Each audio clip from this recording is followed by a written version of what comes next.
आ गया है। मैंने कहा टेंशन मत लो, मैं हूँ, किनारा लगा दूंगा।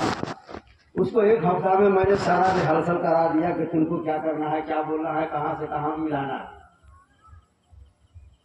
तो पहले वो तकरीर करने गए, बोले तो अपने गांव देहात के हिसाब से जो उन्होंने कहा कि हमारी माँ बहनें शादी ब्याह में ढोल खूब बजाती, ऐसे समझती है जैसे सुन्नत करती गुनाह है, प्रचार भी करती। सब अपना बोल के आ गए। मेरी बारी आई, उनकी तबीयत भी कुछ हली थी, तो मैंने कहा आप चले जाए मदरसा में, आराम करेंगे, अब मैं निपट के आ जाऊंगा। जब वो आए तो आप जानते हैं हर दौर में जो है हर जगह हर एक का मुखालिफ है, हर जमाने में रहा है।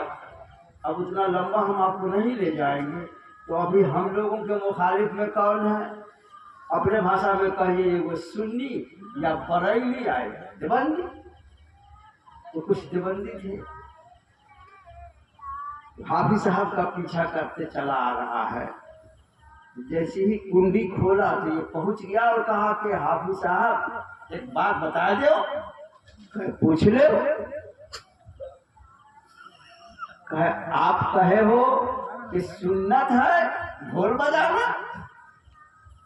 तो हाफिज साहब ने कहा कि ये बताओ कि तू तकरीर महफिल में सुन रहा था या बाहर से सुन रहा था? कहा मैं तो बाहर से सुन रहा था। तो कहा बाहर वाले ऐसे ही सुनते हैं। कहा मैं भी पढ़ा हूँ। कहे कहाँ पढ़े हो? कहा जामे मुख्तारिया में भी पढ़ा हूँ, फला में पढ़ा, फला में पढ़ा। तो कहा ये सब है ढोल, एक भी मदरसा नहीं है, सब ढोल है। मैं जब तकरीर करके आया, कल होकर के फिर प्रोग्राम था। उस प्रोग्राम में मुफ्ती ज़काउल्लाह साहब सीतामढ़ी, हम सब थे उसी प्रोग्राम में। ये मुफ्ती साहब अपना आ गए और आने के बाद कुछ भाई सुन्नियों का तरीका है, कुछ न कुछ नमक मिर्ची लगा देना, छिड़क देना। ये तो छिड़क करके आ गए, गाड़ी पर बैठे पहुंच गए कोंडा। अब हम तो रह गए, अब हमारी बारी आई बोलने की। तो मुखालिफ पार्टी बड़ा कराम में था। कहाँ गए मौलाना साहब? कहाँ गए मौलाना साहब जो बोल रहे थे रथ में?